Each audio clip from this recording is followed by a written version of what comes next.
یہ 20ویں صدی کے آغاز کے وقت جسے ہم پورا کہتے ہیں مڈل ایسٹ، بلکہ صرف مڈل ایسٹ نہیں، پورا شمالی افریقہ سلطنت عثمانیہ کا حصہ تھا، خلافت عثمانیہ۔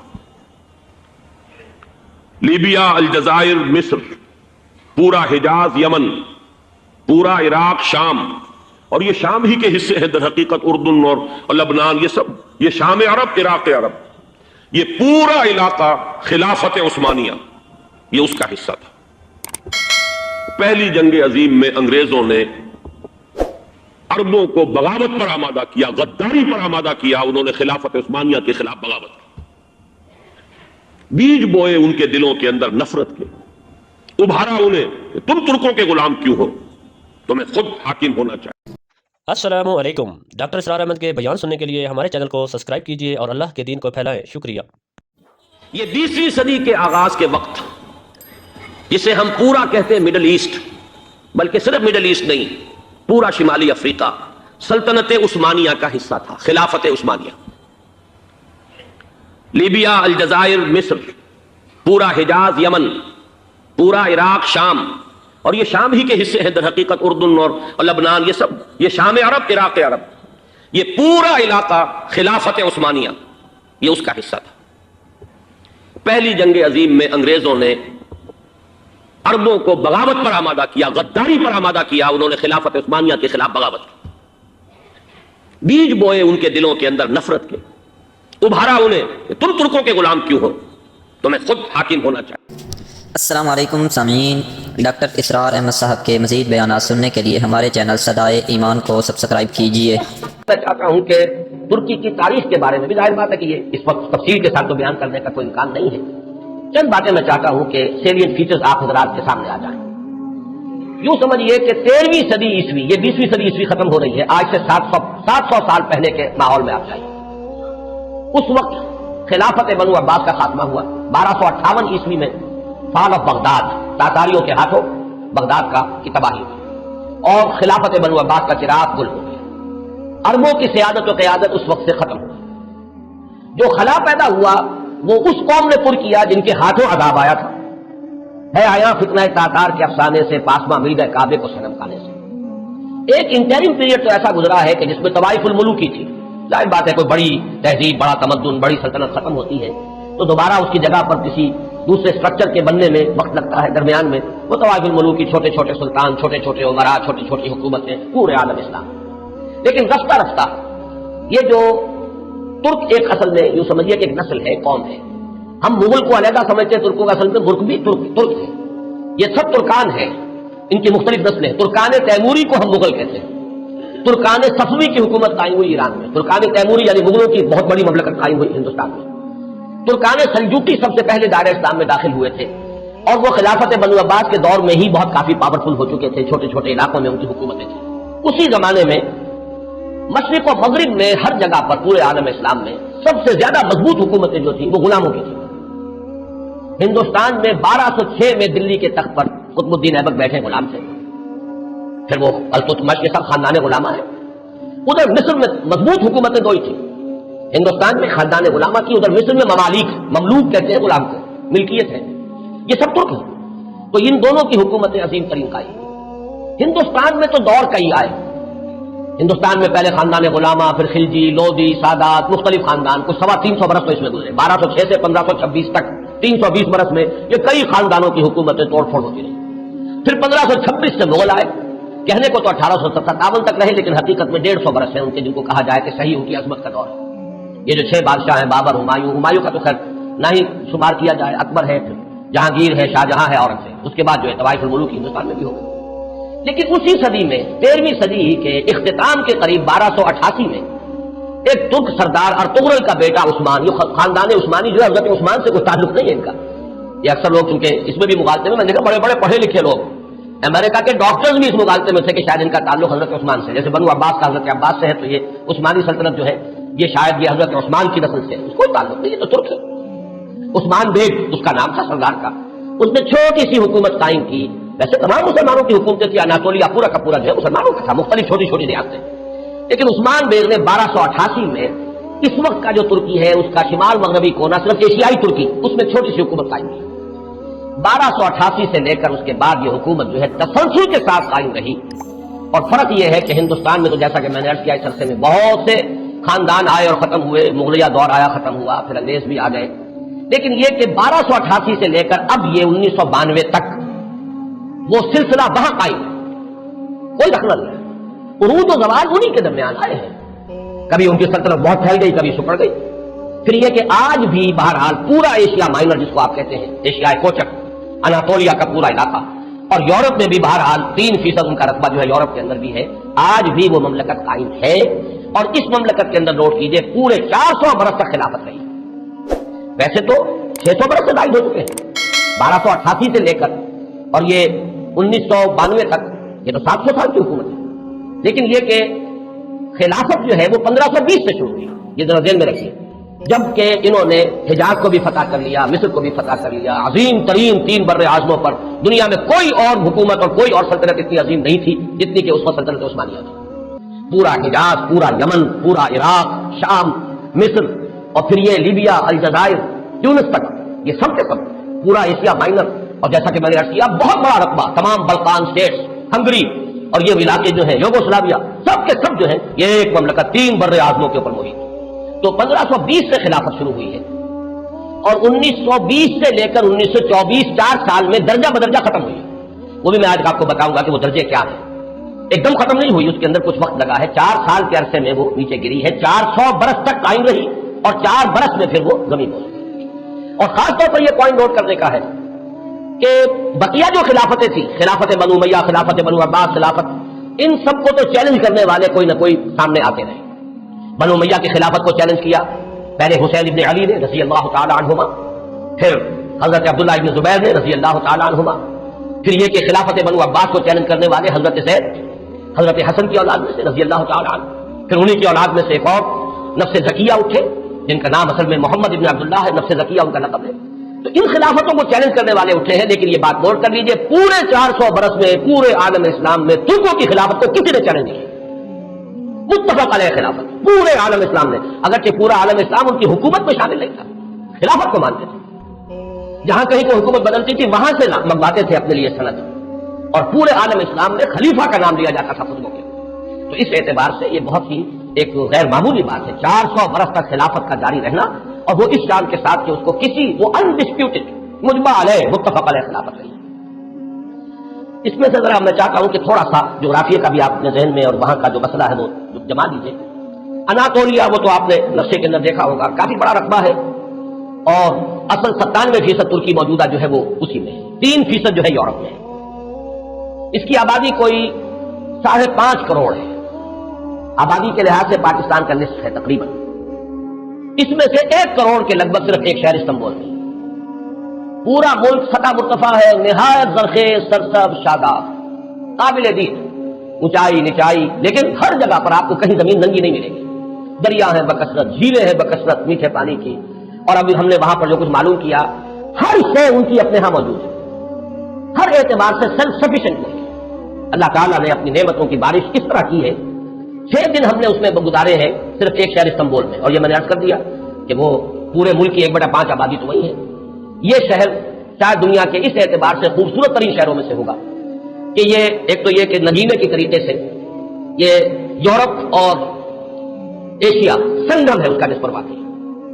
ایک سمندر ہے جو پورا ترکی کے اندر ہی ہے، بحر مارمورا، جسے ایک چھوٹی سی آبنائی ملاتی ہے بحیرہ اسود کے ساتھ، بلیک سی کے ساتھ، اس کو باسفورس کہتے ہیں. جنوب میں ایک لمبی سی گلی ہے پانی کی، ادرا دانیال، ڈارڈنیلیز، وہ ملاتی ہے اسے بحیرہ روم سے. لیکن بحیرہ مارمورا جو ہے پورا کا پورا وہ ترکی کے اندر ہے گویا، یعنی یورپی ترکی اور ایشیائی ترکی کے مابین. اور استنبول شہر جو ہے وہ بہت خوبصورت اور عظمت پارینہ اگر مسلمانوں کی دیکھنی ہو تو شاید دنیا کا کوئی اور شہر نہیں ہے کہ جو ہم اللہ جتنی عظیم مسجد ہے، عالی شان مسجد ہے. اگرچہ اس وقت ان کی مینٹیننس نہیں ہے، برا حال ہے، خستہ حال ہے. حضرت ابو ایوب انصاری رضی اللہ تعالیٰ عنہ کا مقبرہ بھی بہت خستہ حالت ہے. اس کے ساتھ جو مسجد ہے، مغرب کی نماز ہم نے وہاں ادا کی ہے، لیکن یہ کہ نظر یہی آیا کہ صرف وہی لوگ تھے کہ جو وہ ڈاکٹرز کا پورا گروپ آیا ہوا تھا، مقامی آبادی بہت کم نہ ہونے کے برابر. اس اعتبار سے عظمت پارینہ دیکھنی ہو تب بھی جا کر دیکھیے، اور اسلام کی بیچارگی دیکھنی ہو تب بھی وہیں جا کر دیکھیے. یہ دونوں کنٹراسٹ آپ کو وہاں نظر آئیں گے کہ عظیم ترین مسجدیں وہاں ہیں. ہماری بادشاہی مسجد تو اپنے یعنی یوں سمجھیے کہ صحن کے رقبے کے اعتبار سے ہم کہہ دیتے ہیں دنیا کی بڑی سب سے بڑی مسجد ہے، لیکن وہ تو صحن ہے. باقی یہ کہ ان کے جو عظیم الشان ہال انہوں نے بنائے ہیں، جتنے عظیم جتنے بلند، ان کو دیکھ کر انسان حیران رہ جاتا ہے. سلطان محمد فاتح کی مسجد، سلطان سلیمان کی مسجد، ایک ایک مسجد ان میں سے جو ہے اپنی جگہ پر عظمت کا بہت بڑا نشان ہے. اگرچہ جیسا کہ میں نے کیا اس وقت حالت جو ہے ان کی اکثر و بیشتر خستہ ہے. ایک دن کے لیے ہم برسا، ایک شہر برسا اس وقت کہلاتا ہے، یہ بروسا ہے پرانا، بے رے واو سواد ہے. اور جب سلطان ارطغرل کے بیٹے سلطان نے عثمان نے جب سلطنت قائم کی تھی تو پہلا دارالخلافہ یہی تھا. یہ ایشیائی حصے میں ہے، تقریباً کوئی 150-200 میل کا فاصلہ ہوگا استنبول سے. وہاں کے حالات مختلف ہیں. وہاں سلطان بایزید یلدرم کی بنائی ہوئی مسجد جو ہے بہت عالیشان ہے اور اس وقت بھی وہ بہت آباد ہے. ہم حیران ہوئے وہاں دیکھ کر کہ وہاں ایک ظہر کی نماز ہم نے پڑھی ہے 2 دن قبل، لیکن محسوس ہوتا تھا کہ جمعے کی نماز. ظہر کی اذان سے پہلے کثیر تعداد کے لوگ موجود. اتنا کنٹراسٹ بھی شاید دنیا میں آپ کو کہیں نظر نہ آئے کہ استنبول کا حال وہ ہے کہ حضرت ابو ایوب انصاری کی مسجد جو ہے وہ بھی ویران پڑی ہوئی ہے رضی اللہ تعالیٰ عنہ. لیکن یہ کہ برسا کے اندر جا کر آپ دیکھیے تو وہاں پر یہ ہے کہ ظہر کی نماز ایسا محسوس ہے کہ جمعے کی نماز. اذان سے پہلے نصف مسجد بھری ہوئی تھی، اس کے بعد جو ہم نے دیکھا ہے ان کا جوش و خروش اور پاکستانیوں سے نہایت محبت وہ بھی وہیں نظر آتی ہے، استنبول میں نہیں. استنبول تو ہر اعتبار سے مغربی تہذیب کے اندر بری طریقے سے یوں سمجھیے کہ پوری طرح گم ہو چکا ہے. وہاں آپ محسوس نہیں کر سکتے کہ کوئی مسلمان ملک ہے. باقی یہ کہ جیسا کہ میں نے ابھی عرض کیا تھا کہ اگرچہ اللہ تعالیٰ نے اپنی دولت جو ہے مادی دولت کے خزانے ہر طرح سے انہیں دیے ہیں، لیکن معاشی حالات نہایت ناگفتہ میں. انفلیشن آسمان سے باتیں کر رہی ہے. کرنسی کی قیمت اس تیزی کے ساتھ گرتی ہے. وہ کچھ اعداد و شمار لے کے آئے ہیں میرے ساتھ، چونکہ چھوٹے بھائی برادر عزیز اقتدار احمد تھے. ندا میں انشاءاللہ تعالیٰ وہ چیزیں تفصیل سے آئیں گی فیکٹس اینڈ فگرز کے ساتھ کہ کس طرح ہر مہینے ان کی جو کرنسی ہے اس کی قیمت گر رہی ہے اور کس طرح یہودیوں نے انہیں چنگل کے اندر لے رکھا ہے اور پوری معیشت جو ہے یہودیوں کے قبضے میں ہے. ان کے ہاں ہر چیز جو ہے کنزیومر گڈ بس اس کی کھپت ہے، جو خرچ کر دینے والی چیزیں ہیں، لباس ہے، مختلف چیزیں ہیں، ان کی بہتات بازاروں میں بھری نظر آئے گی. لیکن یہ ہے کہ ان کی جو یعنی یوں سمجھیے کہ شراب پانی کی طرح ایک عجیب کنٹراسٹ ہے. اس اعتبار سے بھی خنزیر وہاں نہیں کھایا جاتا، لہذا یہ تو اطمینان ہوتا ہے آپ جہاں چاہیں جا کے کھانا کھا لیں، آپ کو پتا ہے یہاں حرام چیز کھانے میں نہیں ہے، لیکن شراب پانی کی طرح پی جاتی ہے. یہ بھی تضاد.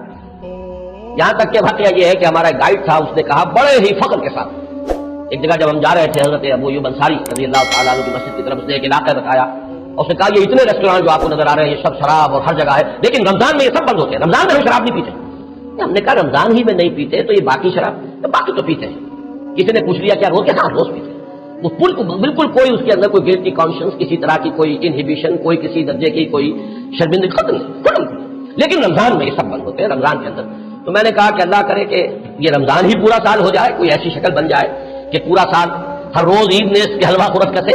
اللہ کرے کہ پورا سال جو ہے وہ رمضانی کی شکل بن جائے تاکہ وہاں سے شراب کی لعنت کا خاتمہ.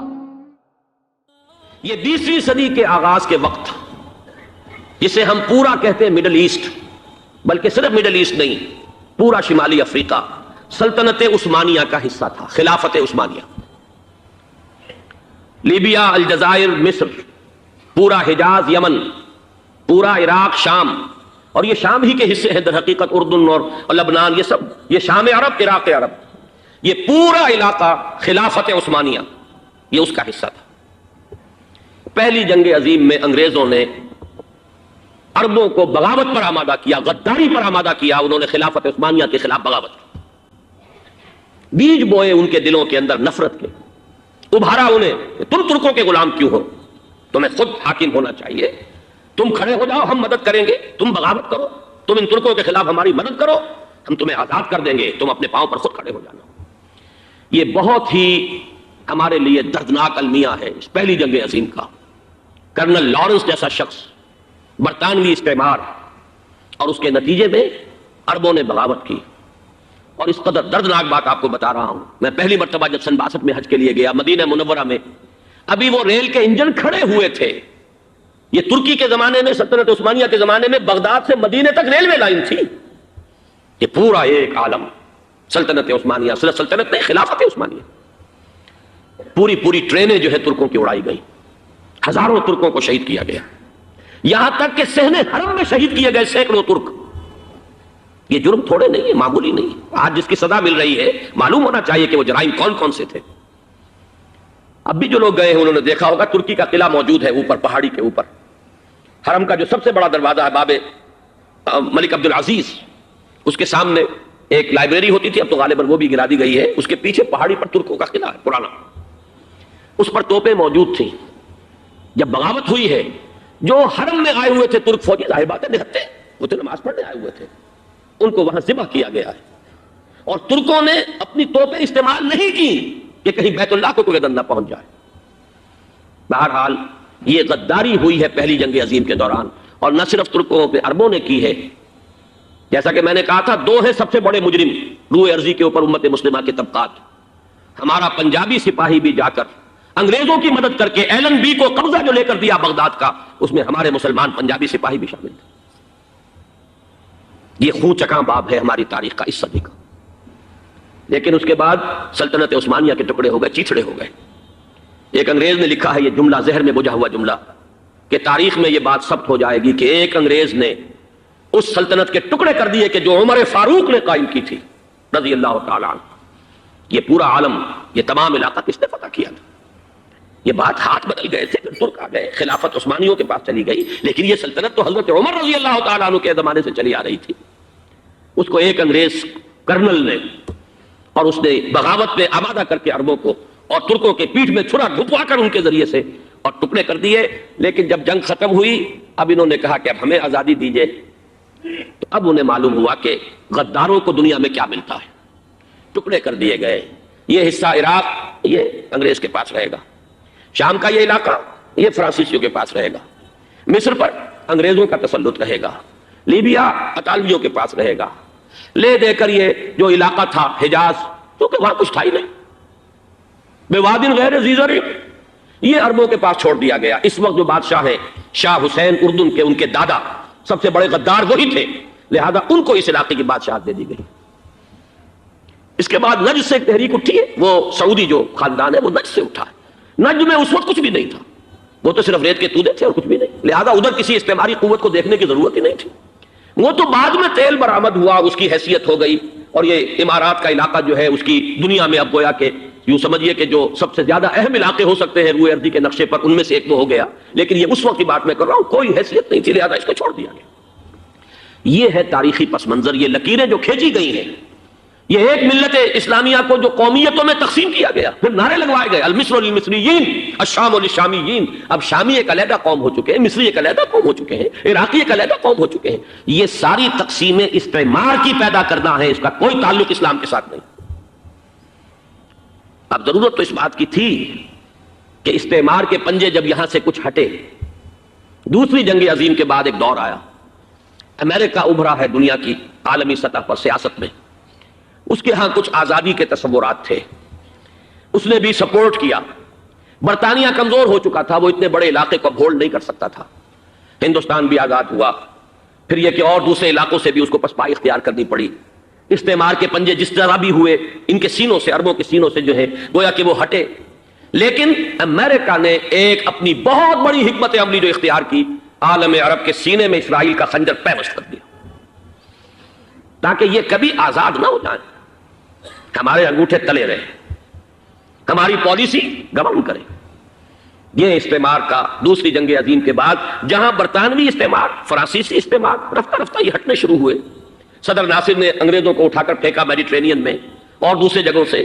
الجزائر نے آزادی حاصل کی فرانس سے، اطالویوں سے جو ہے لیبیا والوں نے آزادی حاصل کی، یہ ہو گیا. لیکن ایک خنجر پیوست کر دیا گیا اسرائیل کا سینہ عرب.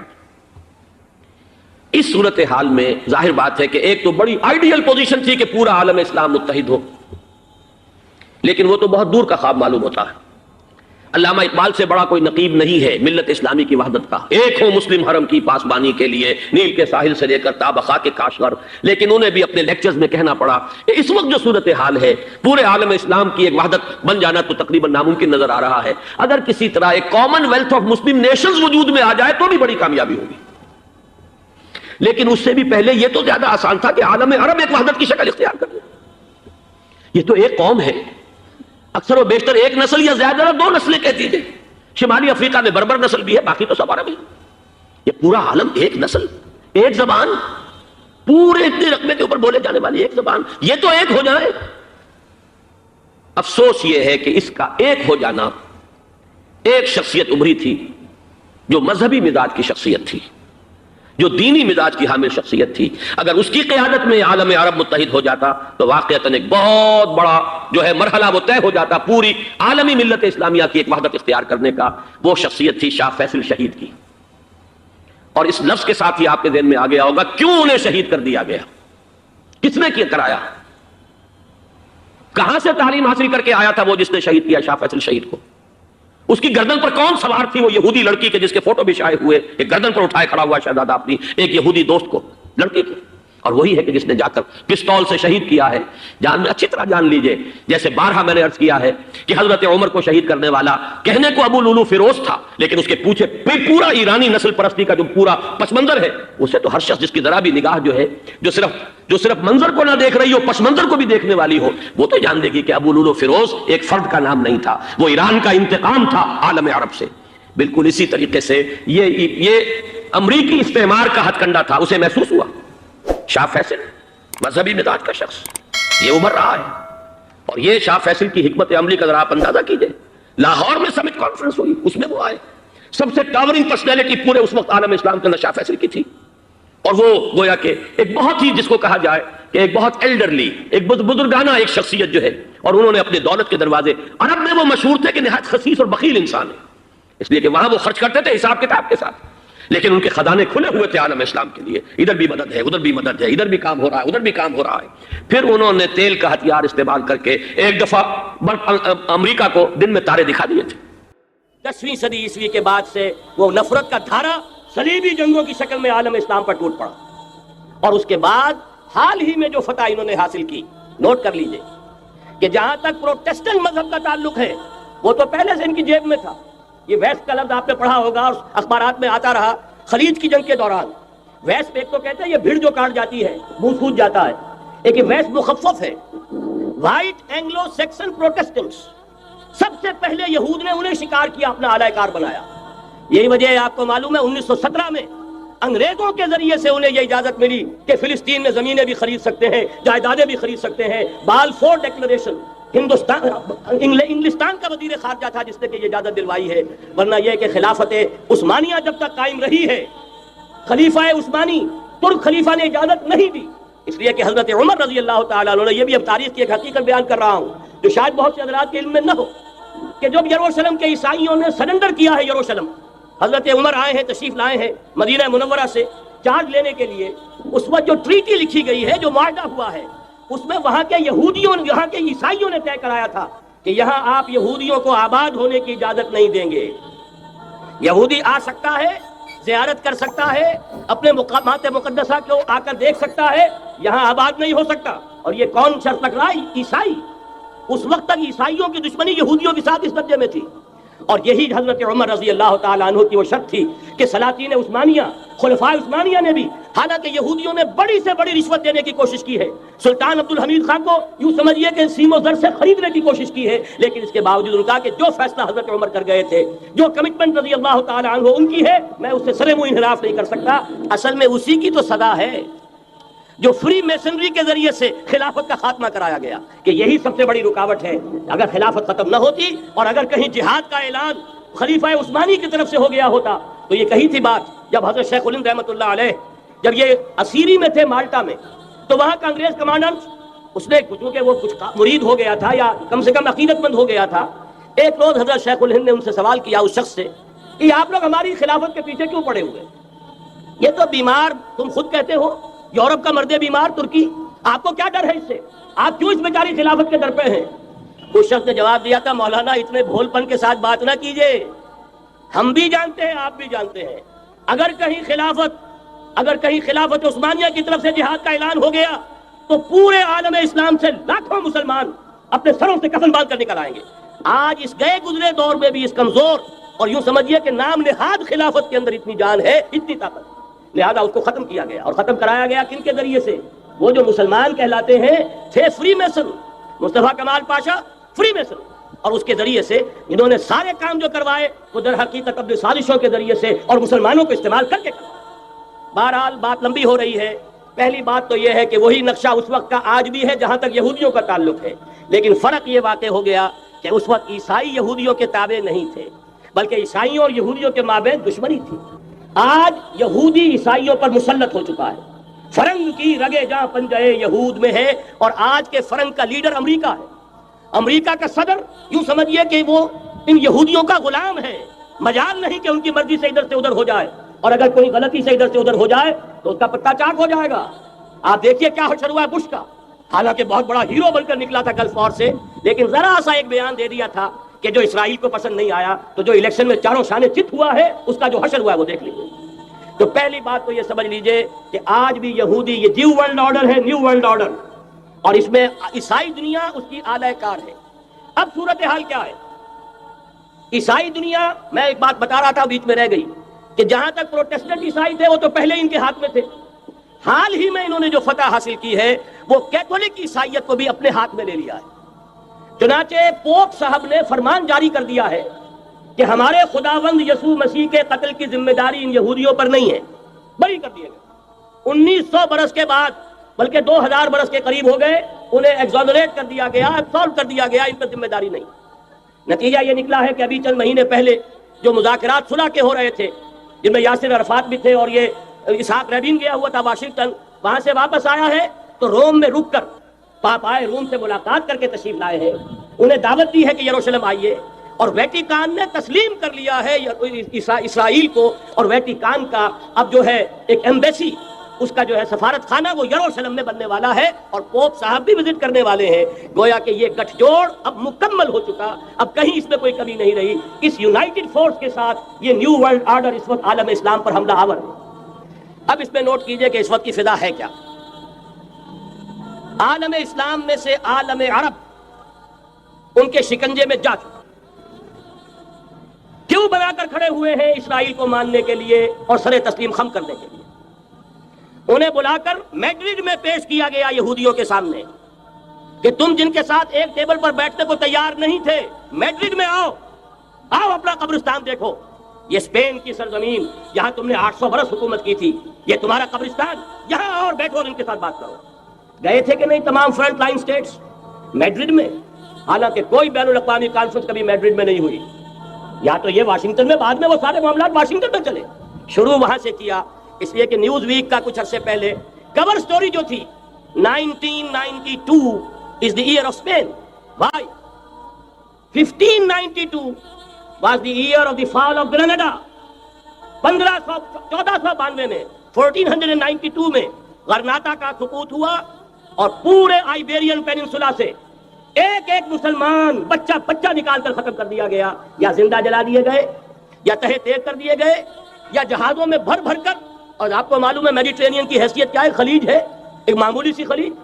ادھر سے اسپین کا ساحل قریب آ جاتا ہے، اسپین کے ساحل سے جہازوں میں بھرا اور نارتھ افریقہ کے ساحل کے اوپر پھینک کر آ گئے.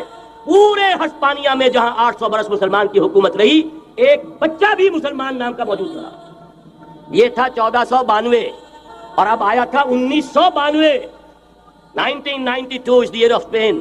اسی لیے ورلڈ اولمپکس رکھے گئے وہاں، دلہن کی طرح سجایا گیا ہسپانیہ کو، اور بلایا گیا، طلب کیا گیا، سمن کیا گیا تمام دو والے عرب کو، آؤ یہاں بیٹھو، اور یہاں بیٹھ کر اپنے ان یہودی دشمنوں کے ساتھ مصالحت کی بات شروع کرو. بہرحال نوٹ کر لیجئے، عالم عرب جا چکا. کوئی دن کی بات ہے، میں سنسنی پیدا نہیں کرنا چاہتا، لیکن حالات اور واقعات سے نگاہیں بند کرنا بھی کوئی دانش مندی کی بات نہیں. یہ ایودھیا کی مسجد شہید کی گئی، ابھی یہ ایک بہت بڑا مزار جو ہے شہید کیا گیا، اور اس کے ساتھ کئی مسجدیں شہید کی گئی. یہ سب کیا ہے؟ یہ مسلمانوں کی نفس دیکھی جا رہی ہے کہ کوئی غیرت اور حمیت نام کی کوئی شے باقی ہے. جیسے علامہ اقبال نے وہ نظم لکھی تھی عبدالقادر روہیلا بڑا ظالم جفاجو کینہ پرور تھا، لیکن یہ کہ اس نے جو ایک ٹیسٹ لیا تھا کہ وہ جو عورتیں ہیں تیموری خاندان کی، ان میں کوئی رمق رہ گئی ہے؟ معلوم ہوا کہ نہیں، کہ غیرت نام تھا جس کا گئی تیمور کے گھر سے، ختم، غیرت نکل گئی. اسی طرح ایودھیا کی مسجد، اب چرار شریف، اور یہ کوئی دن کی بات ہے کہ اب مسجد اقصیٰ کا نمبر آیا کہ آیا. اس کے لیے پوری تیاریاں ہو چکی ہیں. یروشلم کا مشرقی حصہ خالی کرایا جا چکا ہے، اس کے اندر اب پورا تسلط یہودی کر رہے ہیں.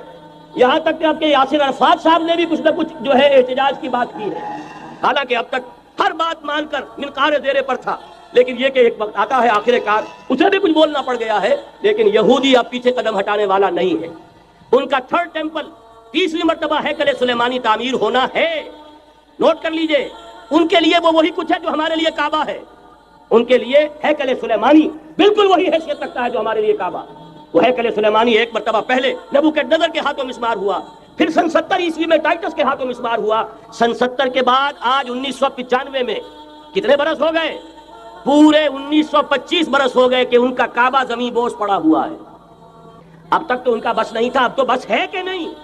اب ان کی حکومت ہے کہ نہیں؟ اب شاہ حسن ہو چاہے شاہ حسین، ان کے نوکر اور چاکر ہیں یا نہیں؟ اب انہیں ڈر کس کا ہے؟ لہذا کوئی دن کی بات ہے، مسجد اقصی شہید ہوگی اور ٹیمپل کی تعمیر شروع ہوگی. یہ تو بہرحال ایک نقشہ ہے. اگلا نقشہ آپ کو بتانا چاہتا ہوں، ایک دوسری تصویر ہے. یہ تصویر ہے زمینی، ایک تصویر ہے آسمانی. وَمَكَرُوا وَمَكَرَ اللَّهُ وَاللَّهُ خَيْرُ الْمَاكِرِينَ. انہوں نے اپنی سی تدبیریں کی، اللہ نے اپنی تدبیر کی، اور ظاہر بات ہے اللہ کی تدبیر سے بہتر تدبیر کس کی ہوگی؟ چنانچہ یہودیوں کی سازشیں اس وقت بھی ناکام ہوئی تھی یا نہیں؟ ظاہر بات ہے جاء الحق وزهق الباطل ان الباطل كان زهوقا. لہذا یہ آیتیں دونوں اعلان کر رہی ہیں کہ یہودیوں کی سازشیں بالآخر ناکام ہوں گی اور دین حق کا بول بالا ہو کر رہے گا. یہ تو ان آیتوں سے ظاہر ہے. یریدون لیطفئوا نور اللہ بافواہہم واللہ متم نورہ ولو کرہ الکافرون. یریدون ان یطفئوا نور اللہ بافواہہم ویابى اللہ الا یتم نورہ ولو کرہ الکافرون. هو الذی ارسل رسولہ بالہدی ودین الحق لیظہرہ علی الدین کلہ ولو کرہ المشرکون. اللہ نے تو بھیجا ہی ہے اپنے رسول کو اس فیصلے کے ساتھ اور یہ ذمہ داری اور مشن دے کر کہ جو دین حق آپ کو دے کر بھیجا جا رہا ہے اسے غالب کیجئے، نافذ کیجئے، قائم کیجئے. اس مشن کے ساتھ بھیجا جا رہا ہے اور وہ بہرحال آیا جاء الحق وزهق الباطل ان الباطل كان زهوقا. لیکن نوٹ کرنے کی بات یہ ہے، ذرا یہاں تھوڑا سا تحمل کے ساتھ غور کیجئے گا، کہیں میرے خلاف کوئی فتویٰ دینا شروع کر دیں. کیا حضور کا مقصد بعثت اس وقت مکمل ہو گیا تھا؟ ایک درجے میں ہو گیا کہ جزیرہ نماء عرب پر اللہ کے نور کا بھی اتمام ہو گیا، اللہ کا دین بھی غالب ہو گیا. ہو گیا کہ نہیں ہو گیا؟ لیکن کیا محمد الرسول اللہ صرف عرب کے لیے بھیجے گئے تھے؟ قرآن کہتا ہے ببانگ دول وما ارسلناک الا کافۃ للناس بشیرا ونذیرا. اے محمد صلی اللہ علیہ وسلم، ہم نے نہیں بھیجا ہے آپ کو مگر پوری نوع انسانی کے لیے بشیر اور نذیر بنا کر. تو جان لیجئے کہ یہ مقصد بعثت محمدی صلی اللہ علیہ وسلم بتمام و کمال اس وقت پورا ہوگا جب کل عالم انسانیت پر، کل روح ارضی پر اللہ کا دین اسی طرح غالب ہو جائے گا جس طرح کہ محمد رسول اللہ والذین معہ صلی اللہ علیہ وسلم ورضی اللہ تعالی عنہم اجمعین، ان کے ہاتھوں سے، ان کے ایثار سے، ان کی قربانیوں سے، جن کا نقشہ آپ کے سامنے مولانا کھینچ چکے ہیں، ان کے اثار، ان کی قربانیاں، ان کی محنت، ان کی جفاکشی، ان کی سرفروشی، ان کے جان تن من دھن لگا دینے کے نتیجے میں جیسے اس وقت غالب ہوا تھا کل روح ارضی پر غالب ہوگا، تب کہیں جا کر مقصد بعثت محمدی مکمل ہوگا. یہی وجہ ہے اقبال نے کہا تھا وقت فرصت ہے کہاں، کام ابھی باقی ہے. نور توحید کا اتمام ابھی باقی ہے. لیکن ساتھ ہی خوشخبری بھی دی تھی، یہ چمن معمور ہوگا نغمہ توحید سے. آئے گا وہ دور، یہ چمن معمور ہوگا نغمہ توحید سے، لازماً آتا رہے گا. بہرحال یہ جو چیزیں میں نے آپ کو بتائی ہیں یہ تو وہ پلانز ہیں جو سب شیاطین جن و انس کے پروگرام ہیں. وہ جیسے کہ کبھی کہا تھا خمینی صاحب نے، شیطان بزرگ، دی گریٹسٹ سیٹن امریکہ. اصل میں امریکہ اور اس کے پیچھے حقیقت میں یہود، سامنے امریکہ پیچھے یہود. بالفعل کیا ہوگا یہ تو پھر اللہ ہی جانتا ہے کیا ہوگا. وَمَكَرُوا وَمَكَرَ اللَّهُ. کافر اپنی چالیں چلتے ہیں، اللہ اپنی چال چلتا ہے. اور سَنَسْتَدْرِجُهُم مِّنْ حَيْثُ لَا يَعْلَمُونَ وَأُمْلِي لَهُمْ إِنَّ كَيْدِي مَتِينٌ. اے نبی آپ گھبرائیں نہیں، ہم ان کافروں کو رفتہ رفتہ وہاں سے لے آئیں گے جہاں سے آپ کو بھی انہیں احساس تک نہیں ہوگا کہ یہ تو گرفت میں آ رہے ہیں، ٹریپ ہو رہے ہیں. اور ابھی ذرا میں انہیں ڈھیل دے رہا ہوں. میں املی لہم ان کیدی متین، میری چال بہت مضبوط ہے. وہ اللہ کیا کرے گا وہ میں نے آپ کو بتایا، جھلک دکھا دی ہے. انشاءاللہ اسی علاقے میں پاکستان اور افغانستان، اور اس کا ہارٹ ہوگا یہ پشتونستان، سرحد اور مشرقی افغانستان مل کر پشتونستان. پشتون اسی مشرقی اس میں ہے، پاکستان کا مغربی صوبہ ہے، شمال مغربی سرحدی صوبہ. یہ ہارٹ اور پھر پاکستان اور افغانستان، انشاءاللہ یہی ہوگا. اور پھر یہ کہ یہاں سے فوجیں جائیں گی جو حضرت مہدی کی حکومت جمائیں گی عرب کے اندر. عربوں میں جان نہیں ہے کہ وہ مہدی کی حکومت کو جما سکے. یخرج ناس من المشرق یؤتون للمہدی یعنی سلطانی، مشرق کی طرف کے کسی ملک سے فوجیں آئیں گی جو مہدی کی حکومت قائم کریں، عربوں میں دم نہیں۔ بہرحال ہوگا کیا، وہ میں نے کہا کہ یہ تو اللہ کے ہاتھ میں ہے۔ اب یہ کہ کرنا کیا چاہیے، یہ ہے میری تقریر کا آخری حصہ۔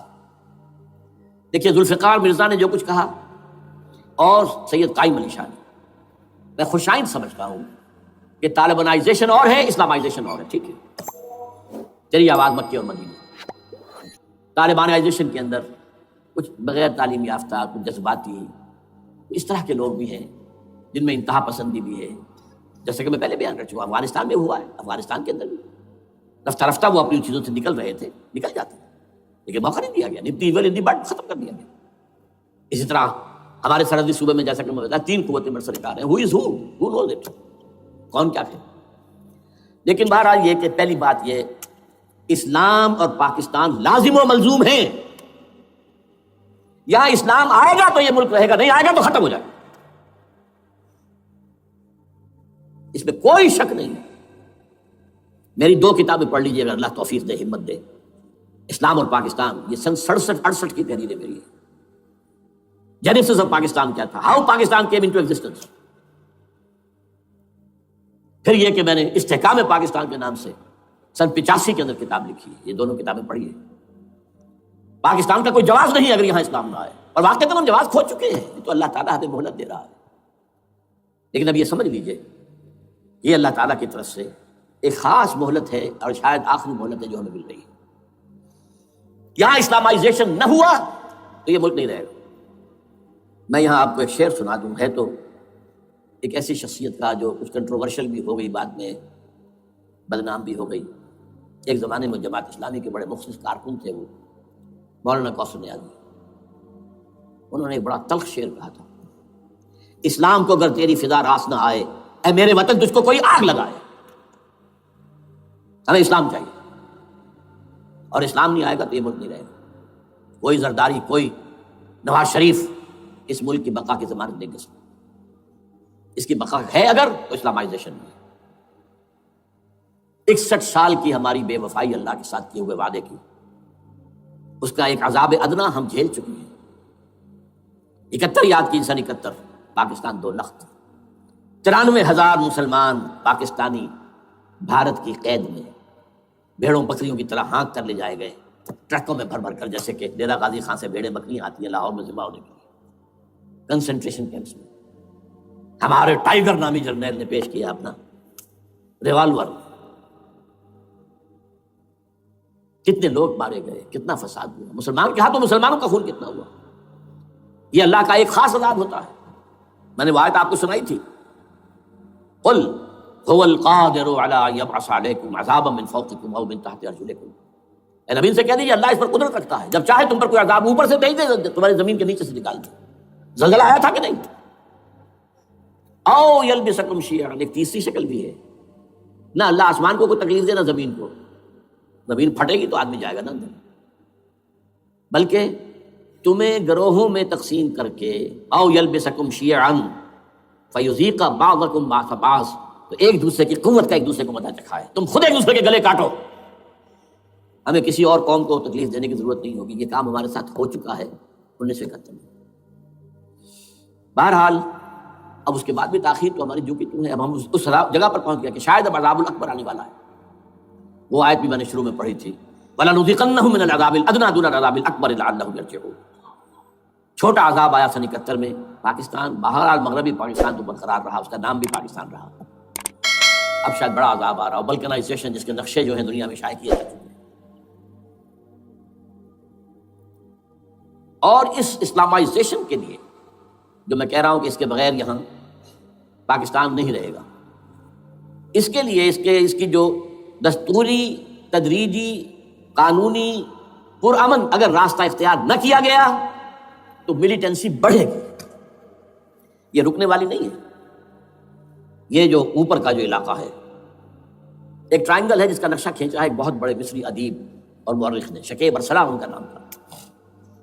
انہوں نے کہا ہے کہ یہ پامیر سطح مرتفع جو ہے، پامیر جسے روف آف دی ورلڈ کہا جاتا ہے، اس سے پہاڑوں کے سلسلے نکلتے ہیں، کوئی چین کی طرف چلا گیا، کوئی تبت کی طرف چلا گیا، جو قراقرم ادھر آ گیا پاکستان کی طرف، ہمالیہ آ گیا پاکستان انڈیا کی طرف، ادھر ہندو کش چلا گیا افغانستان میں، یہ سب جیسے کہ ایک جو پہیا ہوتا ہے اس کے جو لگے ہوتے ہیں اسپوکس جنہیں کہتے ہیں. اس نے کہا کہ ایک طرف ہمالیہ اور ایک طرف ہندو کش، اس کے درمیان میں جو قوم رہتی ہے، اب نوٹ کر لیجیے، یہ ہمالیہ کا اینڈ جو ہے مغربی، وہ کیا ہے؟ یہ نتیا گلی وغیرہ اسی کا حصہ ہے، اس کے بعد ختم. دریا سندھ بہ رہا ہے لیکن اوپر جا کر وہ ٹرن دیتا ہے رائٹ کو، تو پھر اب وہ قراقرم اور ہمالیہ کے درمیان جاتا ہے، یہاں تک کہ انڈیا سے جو اس کا داخلے کا راستہ آ جاتا ہے. لیکن یہ جو ہے یہ درمیانی راستہ، یہ اصل میں ہندو کش ادھر اور ہمالیہ ادھر، اس کے درمیان جو قوم آباد ہے. اور اس ٹرائنگل کا بیس ہے مالاکنڈ کا پہاڑ، مالاکنڈ، ہمالیہ، ہندو کش. اس ٹرائنگل میں جو قوم آباد ہے، شکیب ارسلان کہتا ہے اگر پوری دنیا میں اسلام کی نبضیں ڈوب جائیں تب بھی یہاں کے لوگوں میں اسلام کی نبض چلتی رہے گی. یہ وہ علاقہ ہے جہاں سے پاکستان کے طالبان کا آغاز ہوا، جہاں سے پرامن تحریک چلی تھی، اس کا راستہ روک دیا گیا. اب وہ شدت پسندی پر آ گئے، اور یہ شدت پسندی بڑھے گی اگر آپ نے تشدد سے روکا، اگر امریکہ کے چمچے بنے رہے، اگر امریکی ایجنڈے ہی کو پورا کرتے رہے اور اپنے لوگوں کو مارتے رہے. تو جواب میں گریک چراغ حقیقت قبول کیا تم نے تو موج دودھ سے 100 آفتاب ابھریں گے. یہ اب جو آ رہے ہیں، کہاں سے آ رہے ہیں آپ کے یہ خودکش حملہ آور؟ یہ وہی ان لوگوں کے رشتہ دار ہیں نا جو امریکی بمبارڈمنٹ میں مارے گئے ہیں. کتنے ہیں جن کے بچے ختم ہو گئے، بیٹے مر گئے. یہ جو ہمارے ہاں ایک کمانڈوز کے کیمپ کے اوپر جو حملہ ہوا تھا اور خودکش بمبار، جس سے کہ شاید 18-19 بہترین آپ کے کمانڈوز ختم ہوئے تھے، وہ کون تھا؟ وہ خود کمانڈو تھا. اندر کوئی اور تو جا ہی نہیں سکتا تھا، یہ کمانڈوز کا کیمپ تھا اور اس کے میس میں لوگ جا سکے، کوئی جا سکے. وہ خود کمانڈو تھا. اس کی بیٹی لال مسجد کے اندر جلی تھی. اب آپ اندازہ کیجئے کہ اس کے دل میں جو کھول رہا تھا اس کا جذبہ، اس نے اس کو ٹھنڈا کیا خود جان دے کر. تو جان لیجیے ادھر باجوڑ میں حملہ ہوا تھا، ادھر جو ہماری ملٹری پریڈ کے اوپر حملہ ہو گیا. تو یہ بات رکے گی نہیں. اور یہ ظاہر بات ہے کہ اب شمال سے لے کر نیچے تک کی بات ہے. وہاں پر بھی میں نے شروع بھی کہا تھا یہ خطرہ حقیقی ہے، غیر حقیقی نہیں ہے، وہمی اور خیالی نہیں ہے. اس لیے کہ اب جو اس علاقے سے جا رہے ہیں ہجرت کر کے کراچی، وہی ان کی جگہ ہے، وہیں پر ان کے رشتہ دار ہیں، محسود ہیں، وزیر فلاں ہے، یہ ہے، وہ ہے، وہاں جا رہے ہیں. اور وہاں پر بھی ظاہر بات ہے کہ جو کچھ ہو رہا ہے افغانستان میں اور جو کچھ ہو رہا ہے شمال سرحدی صوبے میں، اس کا ایک تسلسل ہوگا. میں یہاں یہ عرض کر دوں آپ سے کہ تقریباً 4 سال قبل، بلکہ 4.5 سال،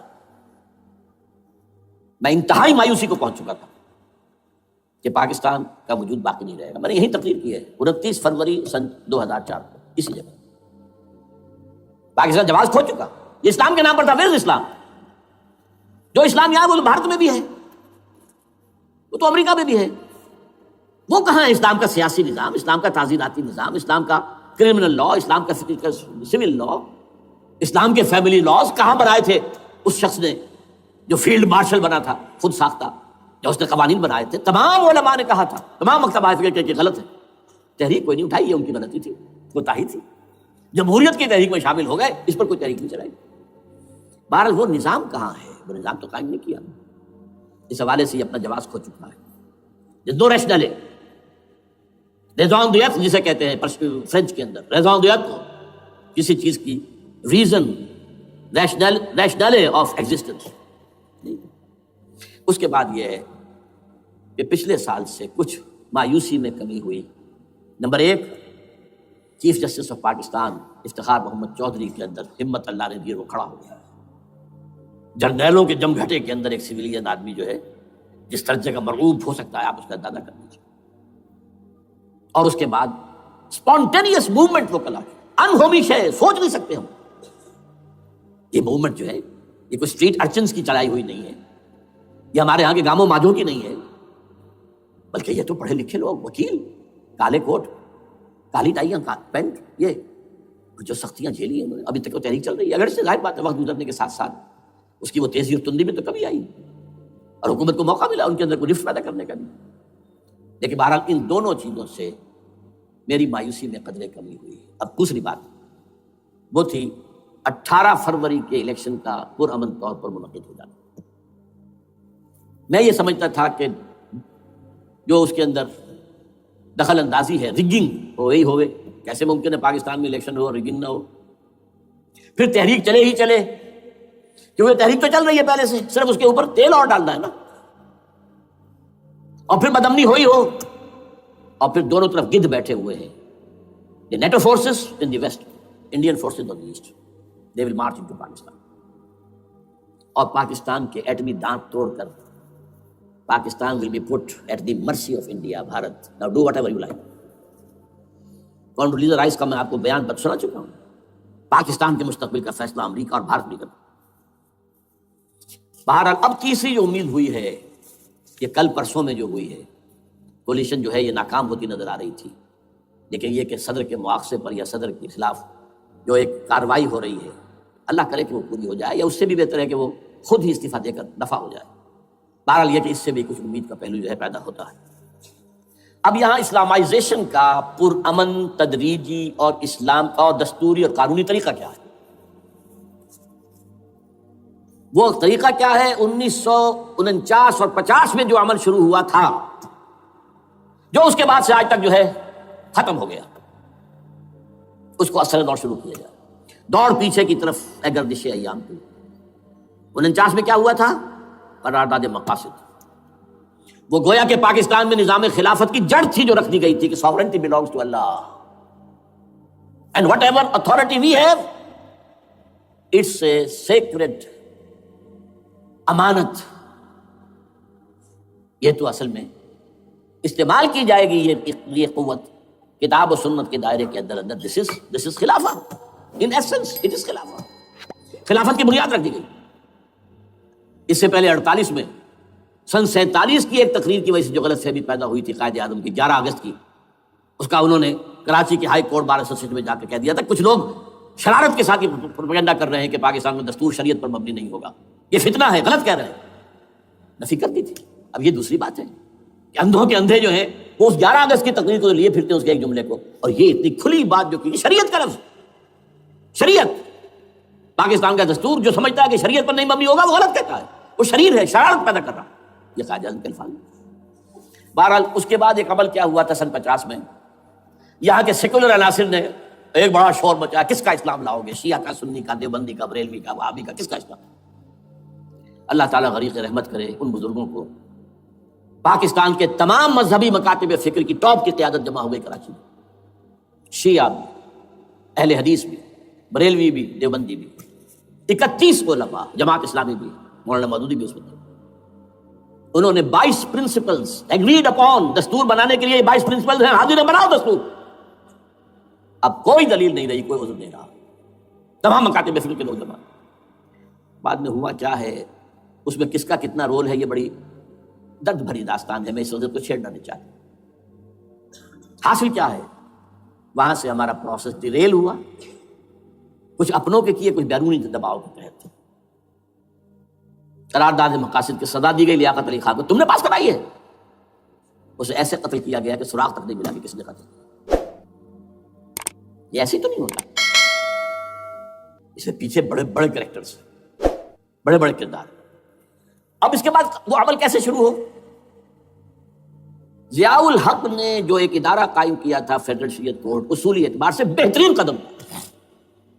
وہ کیا تھا؟ یہ شریعت کورٹ ہے، اس میں کوئی شخص لائے پیٹیشن کہ پاکستان کا فلاں قانون جو ہے میں ثابت کرتا ہوں کتاب و سنت کے منافی ہے، یا کورٹ سو موٹے لے لے کسی بھی معاملے کو، ایگزسٹنگ جو قوانین ہیں ان کا جائزہ لے کہ اس میں یہ پورا قانون یا اس کی یہ شق جو ہے یہ خلاف شریعت ہے. اس پر آرگومنٹ ہو، دونوں طرف کے دلائل ہو، علماء بھی آئیں، وکلاء بھی آئیں، بحث کریں. شریعت کورٹ کا تو میدان ہوتا کھلا. بالآخر اگر کورٹ فیصلہ دے دے کہ ہاں یہ ایگزسٹنگ قانون یا جو قانون قابل زیر غور ہے بننے جا رہا ہے یہ خلاف شریعت ہے یا جزون شریعت کے خلاف ہے، تو وہ اسے کینسل کر دے گا اور کہہ دے گی کورٹ کہ اگر یہ مرکزی معاملہ ہے تو مرکزی حکومت، صوبائی معاملہ تو صوبائی حکومت اتنی مدت میں 3 4 6 مہینے کے اندر اندر اس کی آلٹرنیٹ لیجسلیشن کر لے. جیسے ہی مہلت ختم ہوگی یہ قانون ڈیفنکٹ ہو جائے گا. اصولی اعتبار سے اس سے زیادہ صحیح اسکیم کوئی نہیں سوچ سکتا. آج بھی میں قائل ہوں، لیکن یہ بدبختی تھی اس شخص کی، ضیاء الحق کی، اس کو بالکل غیر مؤثر کر دیا. 2 ہتھکڑیاں پہنا دی، 2 بیڑیاں پہنا دی. کانسٹیٹیوشن آف پاکستان آپ کے دائرے کار سے خارج ہے، یہ سیکریٹ کاؤ ہے، ہاتھ نہ لگانا. جو جوڈیشل پروسیجرل لاز ہیں، ضابطۂ دیوانی، ضابطۂ فوجداری، یہ بھی تمہارے دائرے سے خارج ہے۔ مالی معاملات 10 سال تک خارج، اور فیملی لاز مستقل خارج۔ انا للہ و انا الیہ راجعون۔ اب کرنے کا کام کیا ہے؟ نمبر 1، فیڈرل شریعت کورٹ کے دائرے پر جو تحدیدات ہیں، لیمیٹیشن ختم کی جائیں یکسر۔ نمبر 2، اس کا سٹیٹس کم سے کم ہائی کورٹ کے درجے کا ہونا چاہیے۔ نمبر 3، اس میں جید علماء کو لا کر بٹھایا جائے، ان کی میجورٹی ہونی چاہیے، وہ کلا بھی ہوں، جدید تعلیم کے، جدید قانون کے جاننے والے، لیکن علماء بھی ہوں۔ اگر آپ جید علماء کو لے آئیں گے تو پھر وہ جو عام مولوی ہے بیچارہ، وہ جو پوری طرح نیم خواندہ ہے یا نیم تعلیم یافتہ ہے، یا ہمارا عام آدمی ہے جو طالبان کے انداز کے اندر وہ شدت پسندی پر آ گیا ہے، اسے یہ اندازہ نہیں ہے کہ دین میں اہمیت کس شے کی اول ہے، پھر دوسری کون سی، ثانوی شے کون سی ہے۔ اب اس کے بجائے علماء، جدید علماء، تمام جو ہے مسالک کے علماء اس میں شامل کیے جائیں۔ اس کے فیصلوں پر نظر ثانی کا کھلا موقع ہونا چاہیے، ایک دفعہ عدالت فیصلہ کر دے، نظر ثانی کا موقع ہونا چاہیے۔ اور کسی شہری کی طرف سے پیٹیشن آئے یا سو موٹو، وہ جائزہ لے اور ایک ایک کر کے قوانین جو ہے غلط ختم، ان کی جگہ پر لیجسلیشن پارلیمنٹ ہی کرے گی یا صوبائی اسمبلی کرے گی۔ کورٹ کا کام لیجسلیشن نہیں ہے۔ وہ یہ کہہ سکتا ہے یہ بھائی یہ معاملہ جو ہے شریعت سے تجاوز کر گیا ہے، یا فلاں جو قانون تم بنانے چلے اس کی یہ جو ہے شریعت کے خلاف ہے، بس فیصلہ یہ دے گی۔ ظاہر بات ہے لیجسلیشن اس کا کام نہیں، لیجسلیشن جو کرے گی آپ کی نیشنل اسمبلی کرے گی، آپ کی صوبائی اسمبلی کرے گی، لیکن وہ اس کا متبادل قانون لے آئیں اور پہلا قانون ختم ہو جائے۔ اچھا، اس عرصے کے دوران جو کونسل آف اسلامک آئیڈیالوجی پر ارب روپیہ خرچ ہوا ہے، اس کی رپورٹوں کے انبار لگ گئے ہیں، کسی ایک سفارش کو بھی آج تک پارلیمنٹ میں پیش نہیں کیا گیا، اور اس میں جید علماء رہے ہیں اور تمام مکاتب فکر کے علماء رہے ہیں۔ ان کی رپورٹوں کو رفتہ رفتہ پارلیمنٹ کے سامنے لایا جائے اور ان کے ذریعے سے نئی قانون سازی کی جائے۔ اگر آپ یہ قانونی دستوری راستہ کھول دیں گے اور تجدیداً اس طریقے سے Islamisation of laws of Pakistan ہو جائے، تو ظاہر بات ہے کہ پھر جو دہشت گرد ہیں، دہشت پسند ہیں، جن کو آپ خطرہ کہہ رہے ہیں، خطرہ، طالبان آنند، طالبان آ گئے، طالبان آ رہے ہیں، اب ڈرو اور بچو اور مقابلے کی تیاری کرو اور اسلحہ تیار کرو، اگر یہ کام کریں گے تو پھر ظاہر بات ہے کہ وہ تو فساد ہوگا، اور فساد کا نتیجہ کیا نکلے وہ اللہ ہی بہتر جانتا ہے۔